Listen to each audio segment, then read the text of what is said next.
समाज सेवा, राजनीति हम इसको नहीं कहेंगे। समाज सेवा जब तक आपके खून में नहीं रहेगा तब तक आप कहीं भी आप सरवाइव नहीं कर सकते। और इसमें मैं मुख्य रूप से मैं जो इस बात को विषय को मानती हूँ कि मेरे पति का रोल बहुत ही महत्वपूर्ण रहा मेरी राजनीतिक जीवन को आगे लाने में और आगे बढ़ाने। और जब हम इलाके में गाँव में जाते थे तो मैं देखती थी कि छोटे छोटे बच्चे 5 किलोमीटर 6 किलोमीटर दूरी तय करके स्कूल विद्यालय प्राथमिक विद्यालय जाते हैं और रोडों की स्थिति भी बहुत बद से बदतर थी।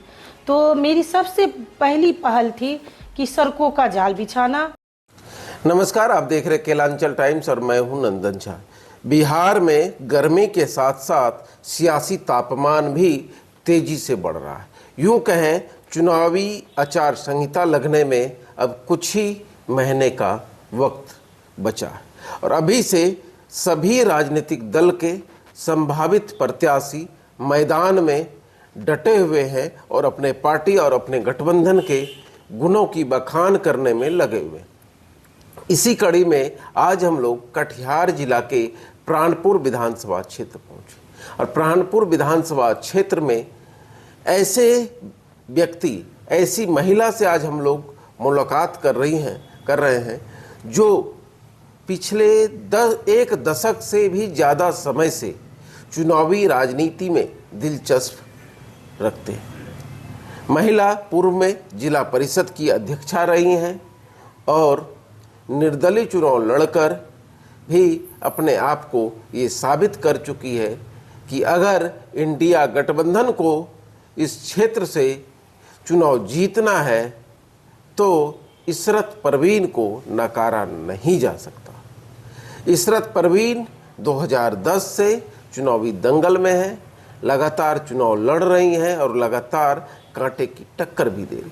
पहली चुनाव में, दूसरी चुनाव में एक मामूली अंतर से चुनावी हार होती है इनकी। 2020 के चुनाव में भी ये अपने आप को साबित कर दी कि इंडिया गठबंधन नहीं चलेगा प्राणपुर में बिना इशरत परवीन के। लगभग 20,000 वोट लाकर निर्दलीय प्रत्याशी के तौर पर ये साबित कर दी कि मेरा आज भी दबदबा है, मेरा आज भी समर्थक है, मेरा आज भी वोटर है। ये वोटर किसी दल के नहीं, ये वोटर इशरत परवीन की अपनी मेहनत, ये मतदाता के पक्ष में दिन रात खड़े होने का उनको इनाम मिलता है। जिनके दुख सुख में इशरत परवीन हमेशा खड़ी रहती हैं, उनका ये प्यार और स्नेह इन्हें हर चुनाव में देखने को मिलता है। इशरत परवीन हमारे साथ हैं, जानने की कोशिश करेंगे एक महिला होकर इतनी मजबूती से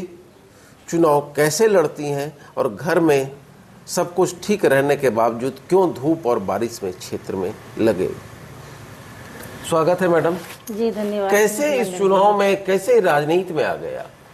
सबसे पहले तो केलांचल न्यूज़ की टीम से आप नंदन भाई, आपका बहुत बहुत धन्यवाद कि आप आज हमारे क्षेत्र में आप आए, प्राणपुर आए और आपने सब जगह घूम घूम के अपना जो कार्य है पत्रकारिता का उसको बखूबी आपने अंजाम दिया और आपको सच्चाई से भी आप अवगत हुए हैं क्षेत्रों में जा कर के। पहले तो आप सब, आपकी टीम को आपको बहुत बहुत धन्यवाद मुझे आज यहाँ पर मेरा इंटरव्यू लेने के लिए। धन्यवाद। कैसे मैडम राजनीति में आए? देखिए, राजनीति समाज सेवा, राजनीति हम इसको नहीं कहेंगे। समाज सेवा जब तक आपके खून में नहीं रहेगा तब तक आप कहीं भी आप सरवाइव नहीं कर सकते। किसी तरह की आपकी जो पूर्णता, जो आप पूर्ण कहे जाए या राजनीति में आप एक सीढ़ी है, वो सामाजिक सेवा है। और ये चीज़ बचपन से ही मेरे घर में था। मेरे पिता किसी राजनीतिक क्षेत्र में नहीं थे, किसी पद पर नहीं थे, लेकिन उन्होंने एक अपनी सामाजिक छवि बनाई थी एक अपनी सेवा से कि लोगों के दुख सुख में खड़े होना और उनकी परेशानियों को हल करना, उनके परेशानियों में कहीं अगर किसी तरह की विपदा है उनके ऊपर तो आर्थिक रूप से भी उनको मदद करना। इस तरह की चीज़ें मैं बचपन से देखती आई हूँ। मेरे पिताजी, मैं जो है बुधेली स्टेट लल्लू बाबू की लड़की हूँ मैं, और मेरे पिताजी ये करते आए हमेशा से। और मैं बचपन से ही देखती रही। और उसके बाद ग्राम पंचायत का जब चुनाव शुरू हुआ तो मेरे भाई ग्राम पंचायत के मुखिया थे। और ख़ास तौर पर इस चैनल के माध्यम से आपको बताना चाहूँगी नंदन भाई कि सीमांचल के गांधी तस्लीमुद्दीन साहब, उनको मैंने देखा काम करते हुए। और मैं जब 2006 में जिला परिषद की सदस्य बनी और उस वक्त विकास की डोर मेरे हाथ में आई, जब मैं अपने ज़रिए अपने इलाके में अपने लोगों को या समाज के लोगों को विकास के रूप तौर पर कुछ दे पाऊँ, इसके लिए मेरे पास एक पावर आया, एक जो है मेरी शक्ति आई मेरे हाथों में।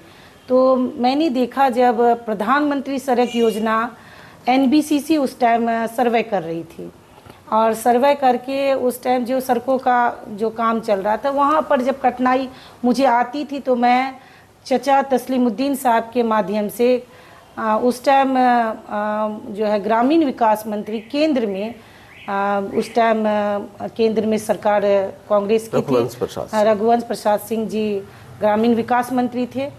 जब उनके पास मैं गई चचा के माध्यम से, मैंने देखा कि रात के 2 बजे तक वो अपने, मेरे चचा तस्लीमुद्दीन साहब अपने घर पे रात के 2 बजे 3 बजे भोर तक वो लोगों के कामों को, समस्याओं को सुन रहे हैं, उनको जो है उनकी समस्याओं को हल कर रहे हैं। तो हम लोग जब जाते थे उनको देखते थे तो उनसे हमको प्रेरणा मिलती थी कि जब उतने उम्र होने के बावजूद वो जब इतना काम कर सकते हैं तो हम लोग क्यों नहीं कर सकते। तो ये प्रेरणा स्रोत के रूप में मैं अपने आप को मानती हूँ। मेरे पिता और मेरे चचा के रूप में तस्लीमुद्दीन साहब और रघुवंश प्रसाद सिंह का जो रोल है वो बहुत बड़ा रहा था मेरे जीवन में। तो राजनीतिक गुरु किसको आप मानते हैं? राजनीतिक गुरु तो मेरे पति हैं। पति? निश्चित। तो शादी के बाद आपकी मैं जब राजनीति में आई 2006 में, परिस्थिति ही बोलिए इसको, महिलाओं को मौका 2006 में पंचायती राज में पहले भी मौका मिला था। 33% से बहुत सारी महिलाएं जो है चुनाव लड़ी और आई भी, उससे पहले भी राजनीति में थी। लेकिन 50% आरक्षण जब 2006 में लागू, क्षेत्र मेरे पति का जो क्षेत्र था वो आरक्षित हो गया, महिला आरक्षित। तो मैं चुनाव लड़ी 2006 में जिला परिषद का, और इसी के माध्यम से मैं जिला परिषद की अध्यक्ष बनी। और इसमें मैं मुख्य रूप से मैं जो इस बात को, विषय को मानती हूँ कि मेरे पति का रोल बहुत ही महत्वपूर्ण रहा मेरी राजनीतिक जीवन को आगे लाने में और आगे बढ़ाने में। चलिए, पति का रोल आगे रहा। 2006 में जिला परिषद की सदस्य बनी जी, और चेयरमैन भी बनी। जब 2006 में आप जिला परिषद बनी तो कितना वोट आया था आपको? उस वक्त मैं चुनाव जो लड़ी थी और जीती, लगभग मैं 14,000 वोटों से विनर हुई थी। सबसे ज्यादा मतलब वोट 14,000 वोट से आप जीत गए या 14,000 वोट आया था? नहीं, 14,000 से मैं जीती थी। देखिए, 2006 में 14,000 वोट लाकर जिला परिषद की सदस्य बनी। सदस्य बनने के साथ चेयरमैन भी बनने का इन्हें मौका मिल गया। चेयरमैन बनने के बाद इन्होंने विकास की गति को और तेजी से आगे बढ़ा। जब चेयरमैन थे आप जिला परिषद के, कुछ 2-4 काम याद है जो आप किए होंगे? निश्चित। मेरे उस टाइम क्योंकि मेरे जब हम इलाके में, गाँव में जाते थे तो मैं देखती थी कि छोटे छोटे बच्चे 5 किलोमीटर 6 किलोमीटर दूरी तय करके स्कूल, विद्यालय, प्राथमिक विद्यालय जाते हैं और रोडों की स्थिति भी बहुत बद से बदतर थी। तो मेरी सबसे पहली पहल थी कि सड़कों का जाल बिछाना। और उस वक्त केंद्र सरकार जो ये सरकार थी केंद्र में, वो UPA की सरकार थी और उस टाइम सर्व शिक्षा अभियान जो है वो लागू हुआ था।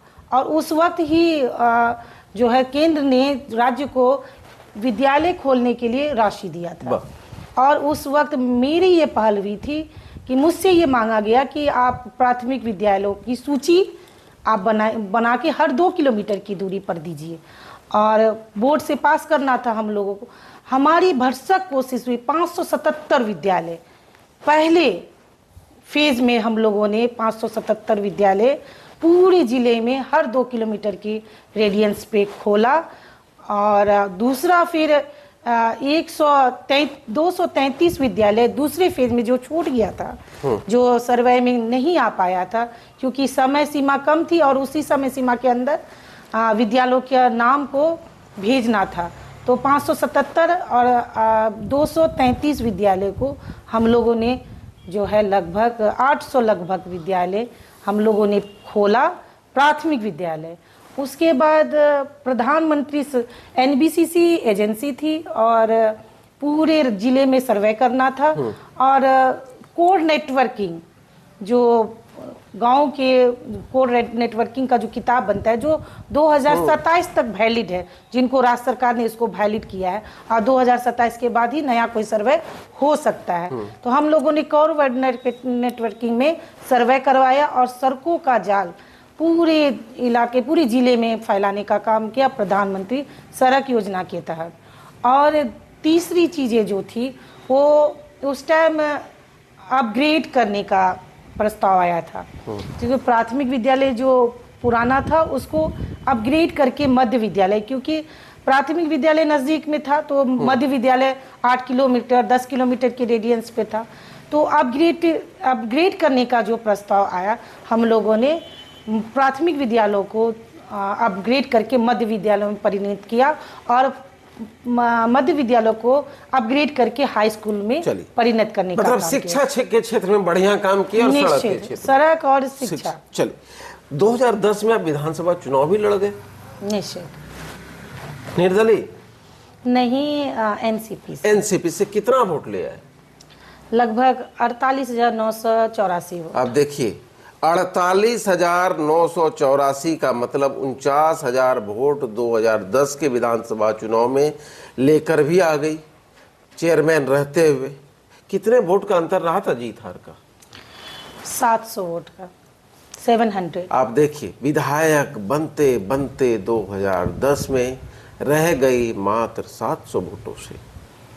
तो इसे किस्मत ही कह सकते हैं कि किस्मत में उस समय विधायक की कुर्सी नहीं लिखा था, इस वजह से विधायक नहीं बन पाए। आज शायद विधायक बन गए होते तो आज हम भी पूर्व विधायक के पास बैठे होते। 2015 में फिर चुनाव लड़ गई आप? निश्चित। फिर कितना वोट ले आए? फिर से लगभग 40,000 वोट। और हार जीत का फासला? महागठबंधन से भी उम्मीदवार और आ गए थे उस 2000। तो हार जीत का फासला लगभग 2300-2500 वोट के बीच में। देखिए 15 में भी 2500 वोट का जीत हार का फैसला रहा और ये हार गए। 20 में फिर लड़ गए। 15 में भी सेकेंड है। 15 देखिए महागठबंधन प्रत्याशी के रहते हुए सेकंड पोजीशन पे रहना कम बात नहीं, बहुत बड़ी बात है। ये तभी संभव है जब जनता आपके साथ है, जनता आपके कामों को देखती है, जनता से मिलाप कैसा है, कैसे मिलते हैं। 2020 में निर्दलीय लड़ गई आप जी, और उसमें भी 20,000 वोट ले आए हो, 19,000 कुछ वोट। ये 19,000 वोट खरीदे थे?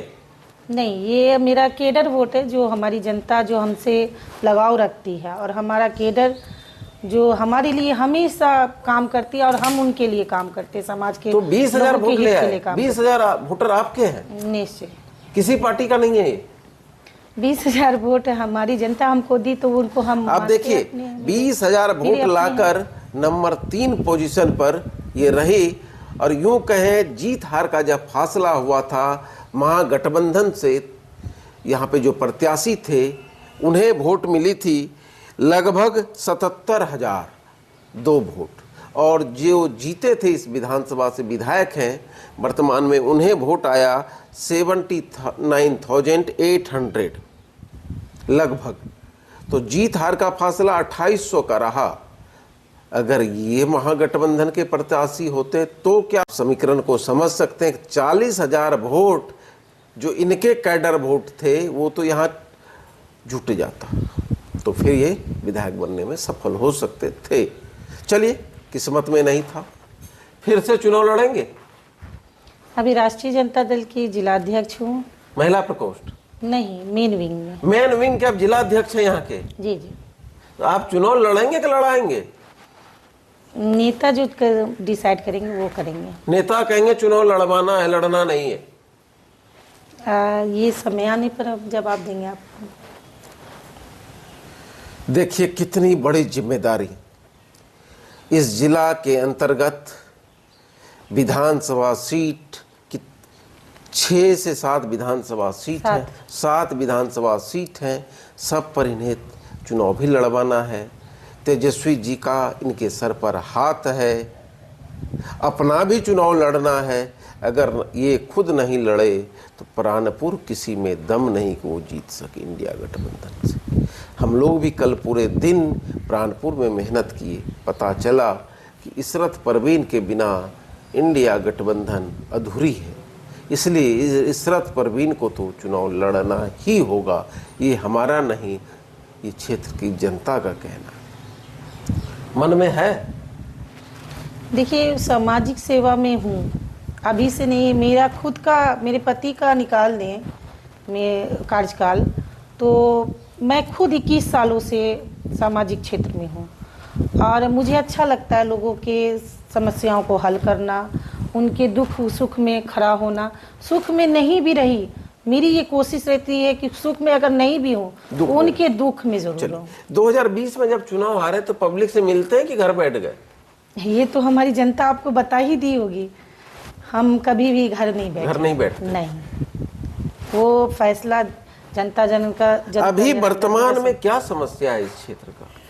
देखिए अभी भी आप जाएंगे गाँव में, अभी भी बहुत सारी समस्याएं, खास तौर पर पब्लिक जो है वो अफसरशाही से त्रस्त है। आप छोटे से छोटा काम के लिए पब्लिक अगर ब्लॉकों में जाती है, जो है एक प्रमाण पत्र किसी तरह का बनवाने के लिए, ज़मीन का म्यूटेशन करने के लिए, किसी तरह के बच्चों का अगर कोई कहीं विद्यालय में कहीं पर सिलेक्शन हुआ है, उसमें किसी पदाधिकारी का फॉरवर्डिंग लेने के लिए, उसके लिए उनको परेशान होना पड़ता है। उनको कोई देखने वाला कोई छोटी छोटी समस्या जो ब्लॉक स्तर की समस्या हावी है, अफसरशाही हावी है ना, काम नहीं होता, प्रमाण पत्र जाति आय नहीं बनेगा, पेंशन नहीं होगा, छोटी समस्याओं का उसका भी निराकरण नहीं हो पाता है। दूसरी बात है कि अभी भी क्षेत्रों में रोडों की समस्या है। अभी आप 77-78 साल आज़ादी के हो गए, अभी भी बहुत सारे ऐसी जगह है जहाँ अभी जाएंगे तो आपको पता चलेगा, लगेगा नहीं कि देश आज़ाद हुआ है। अभी भी लगता है कि देश किस सोच में चल रहा है, किस समय पर चल रहा है। अभी आप देखेंगे अभी भी पुलों की समस्या है, पुल बहुत जगह पर नहीं है, बहुत जगह सड़कें नहीं है, बहुत जगह विद्युतीकरण की जो काम नहीं हुए हैं। गांव जब आबादी बढ़ती है तो वो दूसरे जगहों पर जाकर बसती है और वहाँ पर भी काम को होना ज़रूरी है, आवश्यक है। लेकिन हमको नहीं लगता है कि प्रायोरिटी में वो रखा जाता है। लोग जो गरीब लोग हैं, जो निचले तबके के लोगों, उनके विकास, उनके हित के लिए काम नहीं हो रहे हैं और वो ज़मीनी तौर पर नहीं हो रहा है, उसको करने की आवश्यकता है।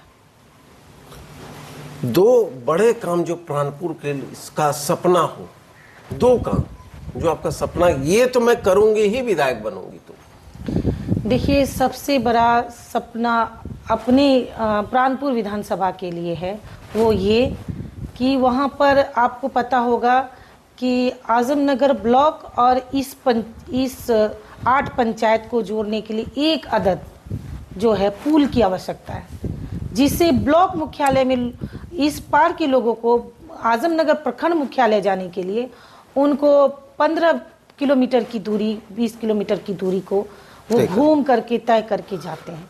तो मेरी पहली प्राथमिकता कि सबसे पहले अगर मैं बनती हूँ तो मैं पुल का निर्माण कराऊं, और जो इस पार में जो आजमनगर का जो ये पार्ट है, जो 8 पंचायत का पार्ट इस पार में है, वो ब्लॉक मुख्यालय से, क्योंकि एक ब्लॉक मुख्यालय जाने के लिए अगर 20 किलोमीटर की दूरी कोई तय करता है तो आप समझ सकते हैं कि विकास का काम कितना हुआ है। 2 काम इन्होंने गिनाया जो इतनी अति आवश्यक है, क्या कहेंगे क्षेत्र की जनता? मैं दूसरा गिना नहीं पाई। मैं आपको बताऊं कि हमारे यहाँ सबसे बड़ी समस्या बिजली की है। गर्मी के समय में पावर सब स्टेशन अभी भी 3 जगहों पर बनना बहुत ज़रूरी है, ताकि जो पावर कट होता है जो ओवरलोडिंग के चलते और लोगों की समस्या का सामना करना पड़ता है, तो मेरी कोशिश होगी कि उन 3 जगहों में,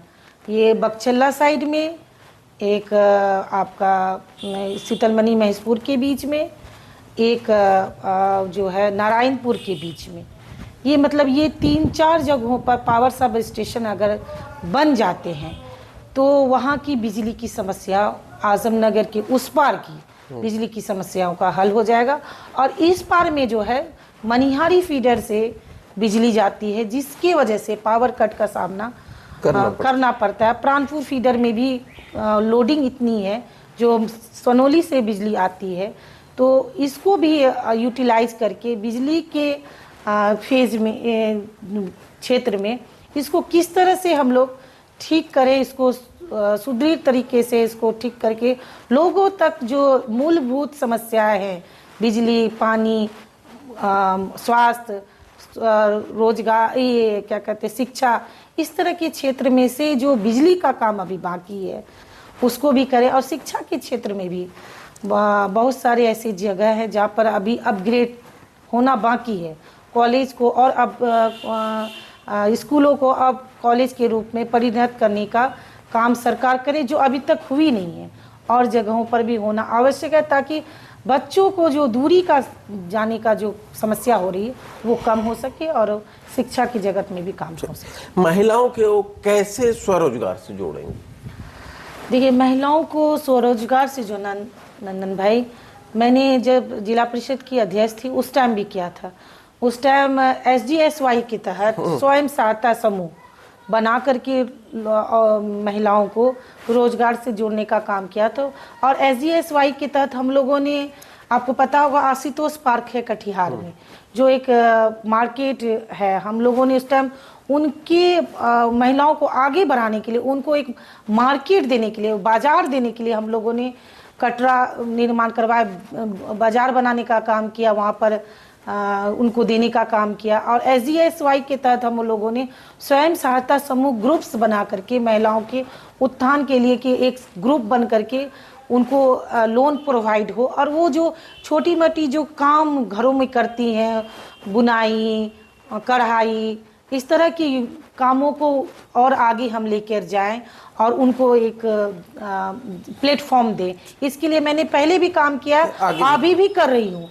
अब जहाँ भी महिलाओं का भी कोई भी समस्या होती है, उनके उत्थान के लिए, उनको कोई भी समस्या होती है रोजगार से, कुटीर रोजगार से, जो गाँव में घरों में बीड़ी बनाना हुआ, वो आजकल वो जो भोटिया उटिया सूप और वो जो धमोनी उमोनी बनाती है, तो वो महिलाएं जो घर में करती हैं उसको मार्केट देना, और उसको हम लोगों ने करने का काम किया। बहुत। लेकिन सबसे बड़ी बात ये होता है कि अगर कोई महिला चुनाव जीत के जाती हैं तो बड़ा दिक्कत हो जाता है जनता को काम कराने के लिए। हम नहीं कह रहे, जनता सोचती है कि हम जाएंगे, उनके PA से मिलेंगे, हस्बैंड से मिलेंगे, लेकिन विधायक को तो देख नहीं पाएंगे। नहीं, क्या आपके साथ? मेरे साथ ऐसा नहीं है। मैं विधायक को देखेंगे या विधायक पति को देखेंगे? मैं खुद सब काम करती हूँ, और यही तो है, मेरे पति ने मुझे प्रेरणा दिया, उन्होंने मुझे प्रोत्साहित किया कि आप अपना, जब मैं अध्यक्ष बनी थी उस टाइम मेरे अंदर भी हेजिटेशन था, इसको बोलने में मुझे कोई किसी तरह का ये नहीं है, तो उस टाइम मुझे भी हेजिटेशन होती थी, बड़ी मंचों पर जाने में मैं डरती थी कि मैं क्या बोलूँगी, कैसे बोलूँगी। तो उस टाइम मेरे पति मुझे प्रोत्साहित करते थे, और वो बोलते थे आप फेस करेंगे तभी आप समझ पाएंगे, और जब फेस कर पाएंगे तो आप सीख जाएंगे। तो मैंने यही किया, इसी रूल पे मैंने चलना स्टार्ट किया, और मैं जब भी जहाँ भी जाती थी तो खुल करके जो मेरे मन में था और जो मैं देखती थी उसको जनता तक पहुंचाने का काम करती थी। और हमको नहीं लगता है कि किसी को भी कोई भी फील्ड में जब आप काम करने लगिएगा ना तो आप सब चीज़ को समझने लगिएगा, जब आप नहीं कीजिएगा तो आपको हेजिटेशन होगी। और मैं तो खुद से सारे कामों को करती हूँ। वो जिला परिषद अभी भी 2001 से लेकर 6 तक मेरे पति थे, और 6 से लेकर अभी तक 20 सालों से, ये 21वां साल है मेरा, मैं खुद जिला परिषद की मेंबर हूँ, अभी वर्तमान में है अभी? हाँ, अध्यक्ष रही और अभी जिला परिषद की वाइस चेयरमैन हूँ। और ये मेरा मानना है कि हम अगर कोई चीज़ सीखना चाहेंगे तो ज़रूर सीख जाएंगे। और मुझे नहीं लगता है कि मैं तो जनता से भी और पदाधिकारी से खुद से बात करती हूँ, उनकी समस्याओं को हल करती हूँ और काम करती हूँ। देखिए, 21 सालों से लगातार जिला परिषद सदस्य, मैंने पहले भी बताया, इनका तकदीर, इनकी किस्मत अभी तक साथ इन्हें विधायक के लिए नहीं दिया, लेकिन जिला परिषद के लिए दिया है और लगातार हैं। जिला अध्यक्ष भी हैं। चलिए, अब जिला अध्यक्ष के तौर पर कुछ सवाल, कुछ तो व्यक्तिगत हो गए। कितने सीटों पर कटिहार में आरजेडी चुनाव लड़ेगी? हमने अभी तक नेता ने सभी सीटों पर जो है तैयारी हमारी पूर्ण है। 7 सीटों पर अकेले लड़ना पड़ेगा तो लड़ेंगे? 7 सीटों पे हम लोग चुनावी मूड में पूरे साल रहते हैं, 5 साल। बिना गठबंधन का भी अकेले लड़ेंगे? देखिए, अगर वो मौका मिला अभी इंडिया गठबंधन, हमारे नेता का इंडिया गठबंधन का फैसला जो रहेगा, हम लोग उसके साथ। जीतेंगे कितने सीट? लगभग सीटों से जीतेंगे। चलिए, इन्होंने कहा गठबंधन के तहत मिलने वाली सभी सीटों पर इस बार इंडिया गठबंधन की जीत होगी। रणनीति हमारी सभी सीटों पर है। पार्टी का आदेश सर्वोपरि है। पार्टी जो भी आदेश देगी काम करेंगे और कटिहार में विकास की गंगा